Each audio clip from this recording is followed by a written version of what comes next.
Hey, even in a hot seller's market, there are still certain things that you may be able to do to your home to increase the value by up to $10,000 or more. Let's discuss it. Stick around.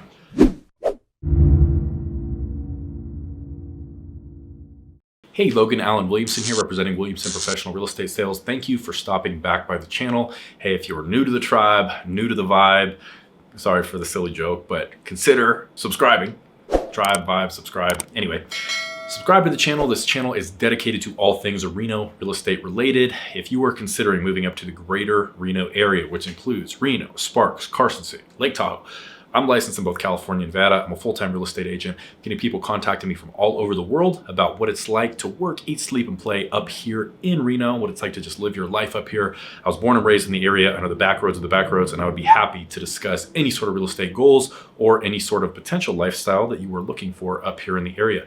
I can tell you, with clients contacting me from all over the world, within a very short conversation based on your expectations, your palatability for property condition, what you're up to, I can tell you right now that I can almost definitively tell you where you're going to want to land up here in terms of relocating, whether that be renting, buying, whatever it may be. I'm here to help. Now, if you are a local, if you are a property owner here, I'm getting a ton of questions about, hey, even in a seller's market, how do we navigate things like multiple offers? What do we do if multiple offers come in? How do we pick an agent? How do we maximize the value of our home? And in this video, I want to talk to you about a little tip, a little strategy, a little trick that even if you're up in this market, or if you're in a different market and you're considering relocating here, this is something that you're going to want to consider very seriously in terms of really minor upgrades to the home, to your home, that can yield a few extra $1,000. So we've got a lot to cover. Let's dive right in. Okay, now I want you to take this video, what I'm going to tell you, with a grain of salt, because there are different types of potential buyers out there. The first thing that is going to happen, okay, well, let's just get into the strategy first. So making your house a smart house could potentially increase the value by $10,000 or more. What do I mean? I mean installing a few items. A smart thermostat. If you've seen them, they're the little circular ones, a smart thermostat. A smart smoke detector and or CO2 detector. And that's not even true. A CO2 detector? No, it's a carbon monoxide detector, a CO detector. Smart cameras at the exits or the entrance of the home, and smart locks that are compatible with a cell phone or that are a keypad. Now, what I want to get into are a couple different things in terms of strategy. So let's say hypothetically, and we'll look at this from two different perspectives here. So I'm working with you as a buyer, okay? And before I get into buyer or seller side, what I want you to keep in mind is that there are certain preferences that people have that are different than others, right? Some buyers are averse to technology and different things, and some people absolutely love new gadgets and gadgets and whatnot. There's no one size fits all type of buyer out there. So that's something to keep in mind. You can't have a general stereotype for the buyer of your home. Generally speaking, a seller does know who is going to buy the property. If you were selling your house and I said, who's going to buy this? You would know, well, it's going to be a couple in their early 30s that's starting a family, or it's going to be a retired couple that doesn't want to deal with pool maintenance or anything else. It's a very low maintenance type of home. Generally, you know who's going to buy your house. But all that being said, every buyer is a little bit different with what they're looking for. Okay, so let's dive right in here. Let's say I'm working with you and you're looking to buy a home. The first thing we're going to do, let's say you look at XYZ Banana Avenue. Okay, and you say, hey, I like the house on XYZ Banana Avenue. I want to go ahead and write an offer.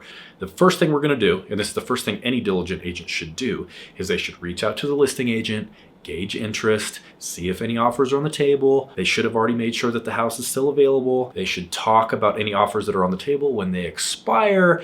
Anything that is particularly important to the seller, if there's a rent back that is necessary, any timelines, any contingencies, you name it, a diligent agent is going to be in direct communication with the listing agent. We're, again, working for you as the buyer.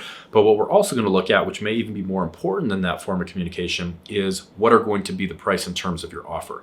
That's going to be dictated by a competitive market analysis where we're looking at recent and comparable sales. Now, you're really trusting your agent here when they're doing a market analysis for you, because you can get as detailed or you can get as vague as you want. Ideally, what we're going to look at is the past 30 days within a very short radius. If there's a certain suburb or a certain development, great, we'll stick there. If we need to go out a quarter mile, a half a mile, if we need to go back 60 days, 90 days, if we need to go back a year, if we need to go back 18 months, we will do so. That's going to be dependent on the market. It's going to be dependent on the activity in the area, but we're going to be looking at things like price per square foot. We're going to put ourselves in the shoes of potentially what an appraiser would be looking at. What is the usable square footage? Is there any square footage that is not usable based on a lack of permitting? Are there any upgrades, whether it be a roof, whether it be fencing, whether it be paint, whether it be flooring, you name it. And we're going to go through all these different things, and we're going to determine what we think fair market value is on a price per square foot basis, as far as determining what an offer price and or terms might be to try to get you the best price and or the most favorable terms available. Now, let's use the scenario of this. Okay, we're looking at two different properties that are right next door to each other. They were built in the same year. The roof is in the exact same condition. Let's say there's an HOA. The houses are exactly the same color. All the upgrades are exactly identical in each house. However, one house is considered a smart house. They've done the smart door locks. They've done the smart thermostat, the carbon monoxide detector. They've done these different things with the smart thermostat. And all of a sudden, what we determine, let's say the smart house is property B. And let's say the traditional house is property A, both in the same condition, property B being the smart house. We look at property A and we determine that $750,000 with a certain price range per square foot is going to be the fair market value, what the house is actually worth based on the current market conditions.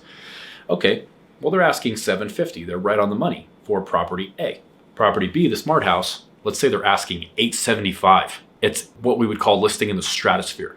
And unfortunately, there are a lot of agents that are not properly educating their clients, that are taking listings that are dramatically and drastically overpriced.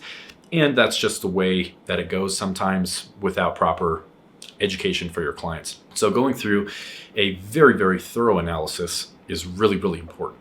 And that's going to be on the buyer or the seller side. But again, right now in this hypothetical, I'm working for you as a buyer. Okay, so we're not going to go in and we're not going to spend $100,000 or whatever it may be plus just because a house is a smart house. No, we're not going to do that. So typically this strategy is something that actually works better for lower end properties. Let's call it in the $200,000 to $500,000 price range. It's maybe an investment property, it may not. Let's flip it.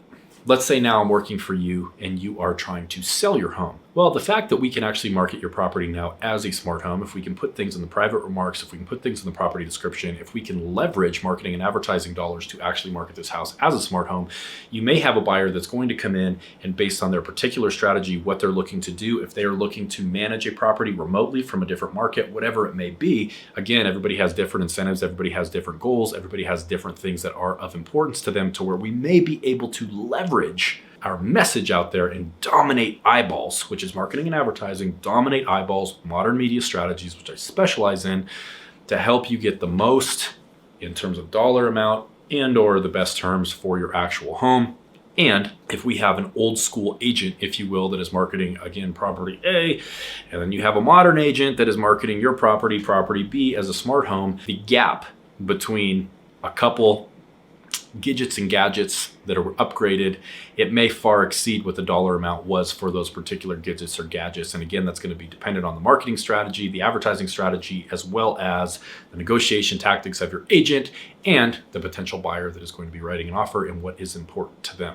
So all that being said, if you were considering purchasing a property up here in the Greater Northern Nevada, Greater Reno area, if you're considering selling a property here, who you work with matters more now than ever. You can read all of my client reviews on Google My Business, on Realtor.com. You can find me basically anywhere on the internet. I've got the #1 YouTube channel, the real estate related YouTube channel up here in the Northern Nevada area. I'd be happy to discuss either listing your property for sale and or helping you purchase a property up here in the area. I'm a full-time real estate agent, Logan Allen Williamson. If you haven't already done so, please subscribe to the channel, hit that little notification bell so you get notified every time I come out with a new video, which is generally weekly, if not multiple times per week.